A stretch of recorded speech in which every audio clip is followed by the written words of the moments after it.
Assalamualaikum warahmatullahi wabarakatuh dan selamat berjumpa lagi bareng saya di channel Ngaso. Saya Baskoro guys, salam kenal, gimana kabar kalian di malam hari ini? Semoga kalian dalam keadaan sehat walafiat ya. Ini tumben nih syutingnya malam, karena biasanya sih syutingnya kan pagi. Ya karena memang sempatnya tuh malam. Gimana kabar kalian ya? Oh tadi aku udah nanya ya. Pokoknya semoga indah-indah aja deh yang dialami sama kalian di hari ini. Kalau misalnya kira-kira hari ini belum ngerasain keindahan, semoga besok kalian merasakan keindahan dan aku yakin kalian bakal merasakan keindahan di esok hari. Masih tetap di podcast seri Ilmu Sabdodadi, yaitu sebuah ilmu yang bisa merubah sebuah keadaan tuh menjadi apa yang kita inginkan.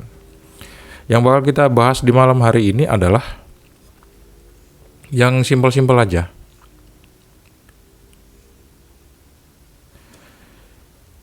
Teman-teman, kita tuh kan tiap hari berdoa ya.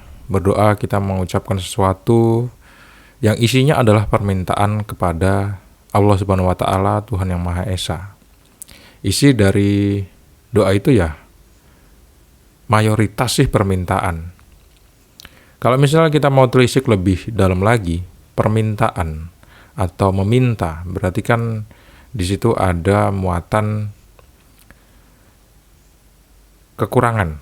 Ada sesuatu yang belum kita miliki yang harus mewajibkan kita untuk secara pribadi itu meminta kepada Allah Subhanahu wa taala untuk dipenuhilah keinginan kita itu. Pertanyaannya, apa iya sih sebetulnya kita itu setiap hari itu merasa kekurangan? Apa iya Tuhan itu ngasih sedikit terus yang lainnya tuh ditahan sama Tuhan, nanti deh dikasihnya? Apa iya seperti itu sih? Apa Tuhan itu udah ngasih semuanya ke kita sekarang jebret gitu, hanya aja kita nggak menyadarinya? Apa Allah itu ngasih semuanya ke kita sekarang tapi kitanya aja yang nggak menyadarinya? Kalian bisa komen di bawah. Untuk sebagian orang itu bakal menganggap semuanya itu udah dikasih sama Allah ke kita saat ini juga, hanya aja kita nggak menyadarinya guys. Kalau misalnya kita mau coba untuk mempelajari ilmu fisika kuantum atau quantum entanglement, kalian bisa lihatlah di YouTube, itu referensinya banyak.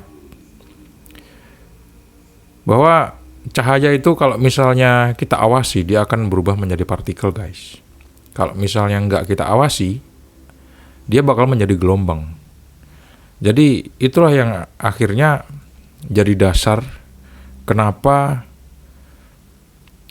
seseorang itu sebetulnya udah dikasih semuanya sama Allah Subhanahu wa taala. Cuman kitanya aja yang enggak menyadarinya. Jadi gimana solusinya? Solusinya ya kita hanya berusaha untuk menyadarinya aja supaya sesuatu yang tadinya itu berupa gelombang berubah menjadi partikel, menjadi konkret. Misalnya kita nih pengen kaya gitu. Tuhan ini belum ngasih nih semuanya ke kita gitu. Padahal Tuhan itu maha kaya banget gitu, dan nggak mungkin ngasihnya cuman sedikit-sedikit aja gitu. Itu kan manusia yang ngasihnya sedikit-sedikit aja. Kalau Tuhan ya ngasihnya banyak lah. Cuman kitanya aja yang nggak menyadarinya guys. Karena dari kecil juga kita diajarin bahwa hidup itu sulit. Hidup itu harus selalu berdoa, ngemis-ngemis gitu ke Tuhan gitu. Kenapa gitu sih? Padahal ngemis itu kan muatannya negatif ya. Waktu kita berdoa tuh biasanya kita pasti ngerasain, waduh aku kurang banget nih, rezekiku kurang nih, aduh masih jomblo nih gitu, aduh kayaknya mobil aku kurang bagus deh, harus punya mobil baru deh. Macem-macem lah pokoknya. Udah dapat sesuatu masih kurang lagi. Itulah watak dunia atau karakter dunia seperti itu, kata orang-orang terdahulu. Jadi mulai sekarang kita boleh menentukan sebetulnya kita itu cocok untuk bagian yang mana, untuk berdoa sambil mengemis atau kita melakukan bersyukur atau sadar dengan kebesaran Tuhan dan kekayaan Tuhan. Kalau misalnya kita sadar dengan kekayaan Tuhan, kita akan melakukan afirmasi, guys. Kita akan bersyukur. Afirmasi itu dalam logika itu bentuk lain atau kata lain dari positif. Jadi afirmasi, afirmatif, positif itu mirip. Sama aja lah kayak gitu ya. Dibedakan katanya, kata itu dibedakan untuk penggunaan tertentu. Kalau misalnya kita mengafirmasi rezeki kita hari ini, itu sama aja kayak kita tuh bersyukur. Dan disitulah rezeki kita akan ditambah. Kata Allah kan kayak gitu. Jadi kalau kita tuh bersyukur, nikmat itu kan akan ditambah sama Allah. Tapi kalau kita kufur, ya azabnya Allah itu teramat pedih untuk kita, guys. Kita nggak bakal kuat. Jadi apapun itu kita harus coba bersyukurlah. Dengan segala keadaan yang terjadi pada kehidupan kita. Pada hakikatnya kan kemampuan manusia itu cuma 1% aja dari skala 1 sampai 100. Dan 99% itu Allah yang menentukan kehidupan kita. Sehebat-hebatnya manusia gak akan bisa menentukan atau tahu apa yang akan terjadi di simpang jalan nanti waktu kita keluar rumah. Kita bakal ketemu sama siapa, gerakan anginnya itu ke arah mana, kita nggak akan tahu, guys. Dan siapa yang mengatur itu semua? Pasti Allah Subhanahu Wa Taala, Tuhan yang Maha Esa. Oh, ngapain Allah repot-repot ngatur itu semua? Karena ada malaikat. Ya, anggapnya memerintahkan malaikatnya lah untuk mengatur itu semua. Tapi yang jelas kan kemampuan kita tuh cuma sedikit, cuma niat doang untuk keluar rumah, dan kita nggak akan tahu apa yang akan terjadi di luar rumah. Seperti itu, guys. Jadi ya, baiknya kita bersyukur aja. Karena segala sesuatunya itu udah diberikan sama Allah Subhanahu Wa Taala. Ini untuk mengingatkan diri aku sendiri sama mengingatkan teman-teman yang mungkin senang diingetin gitu. Yang nggak pengen diingetin ya udah nggak apa-apa, guys.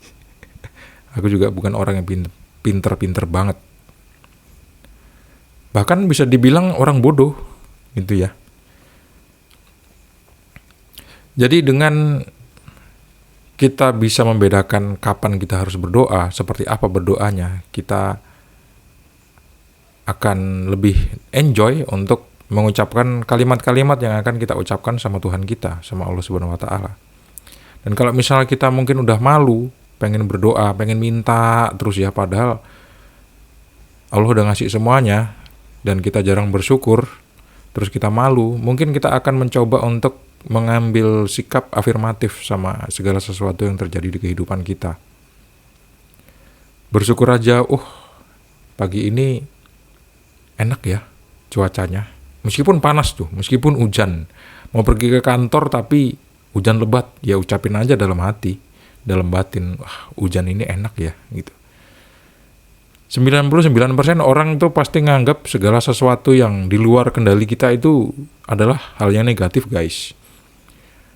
Jadi mulai sekarang ada baiknya kita cobalah untuk merubah itu menjadi hal positif gitu. Apapun yang terjadi, kita rubah aja menjadi anggapan-anggapan yang positif. Secara nggak langsung nanti pikiran kita akan terbiasa, terekam kemudian ke alam bawah sadar, dan alam bawah sadar itu akan mengontrol kehidupan kita sehari-hari.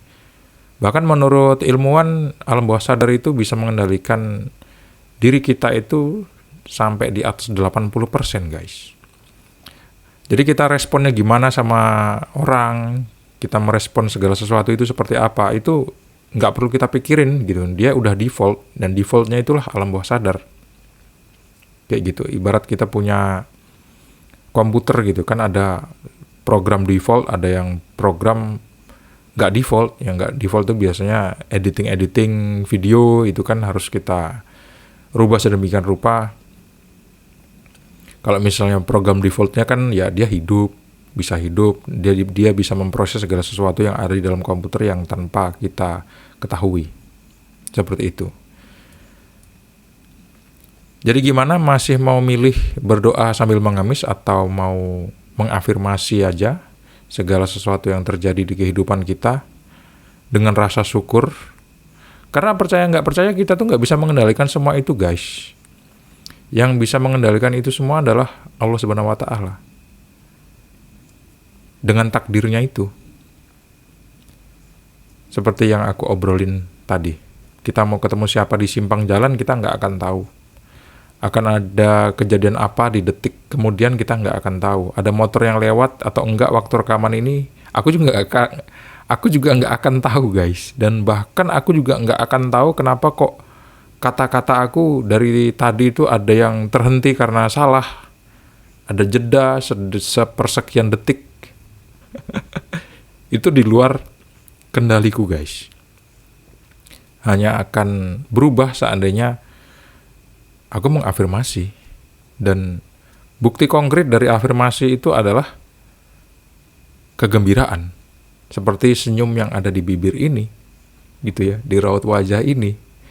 Kalau misalnya aku menegasikan segala sesuatu yang terjadi di sekeliling aku, otomatis aku bakal cemberut, bakal marah, dan nggak ngonten guys. Atau bikin sesuatu yang negatif lah. Tapi nyatanya sesuatu yang negatif itu nggak enak banget. Yang enak ya sesuatu yang positif atau yang afirmatif seperti ini. Ucapkan terus di dalam diri kita sesuatu yang positif. Misalnya, aku berkecukupan nih, aku punya duit kok gitu. Meskipun nyatanya nggak punya gitu, tapi ucapin aja dalam hati, aku punya kok. Atau ucapin secara lisan, aku punya kok duit, tenang aja deh. Pokoknya semuanya bakal terpenuhi lah. Kan Allah itu maha kaya gitu. Allah itu nggak jauh kok. Dia lebih dekat daripada urat leher kita sendiri. Daripada urat leher aku sendiri, Allah itu lebih dekat. Bahkan Allah lebih dekat sama aku daripada aku dekat sama aku sendiri. Kayak gitu guys. Jadi nggak mungkin lah doa tuh nggak nyampe. Doa pasti nyampe lah. Karena saat kita sendiri pun Allah juga ada. Ada guys. Di mana? Ya Allah nggak perlu tempat. Kalau misalnya kita mau berbicara tempat itu sebagai ruang gitu ya. Karena ruang itu kan ciptaan Allah. Itu kita agak sedikit ngebahas hakikat lah. Itu nanti dibahas di episode berikutnya ya. Terus guys, sesuatu yang afirmatif kita ucapkan, bisa jadi itu akan menjadi ilmu sabdodadi. Meskipun di beberapa episode yang sebelumnya itu aku kritik abis sabdodadi itu, karena sabdodadi itu yang dianggap sama orang adalah mengucapkan sesuatu langsung terjadi tanpa proses. Aku punya mobil, langsung jebret ada di depan kita tanpa ada proses. Dan itu sih nggak mungkin ya. Nggak mungkin terjadi. Kalau memang ada, tolong tulis di kolom komentar, ayo kita belajar sama dia. Kayaknya dia orang hebat. Nyatanya harus ada proses guys. Harus ada proses. Dan kita sering diajarkan untuk nggak terbiasa dengan proses-proses yang ada. Maunya langsung instan. Padahal nggak seperti itu. Kalaupun Allah bisa mewujudkan itu, yang jelas Allah bisa mewujudkan itu, pasti salah satu solusi untuk mewujudkan itu adalah parallel universe atau dunia paralel, di mana di dalam dunia itu nggak akan merusak realitas yang ada di dunia kita yang sekarang. Kayak gitu. Jadi salah satu solusi untuk sabdodadi adalah parallel universe atau multi semesta guys. Kalian bisa tonton pembahasan itu di episode yang sebelumnya. Tonton aja dari episode 1 sampai episode yang sekarang. Semoga bermanfaat semuanya. Jadi afirmatif atau afirmasi sama bersyukur itu hampir mirip. Ucapkan aja setiap hari. Semoga kita semakin hari semakin bersyukur dan semakin bertambah rezekinya. Dan itu udah jelas janjinya. Terima kasih, sampai jumpa. Assalamualaikum.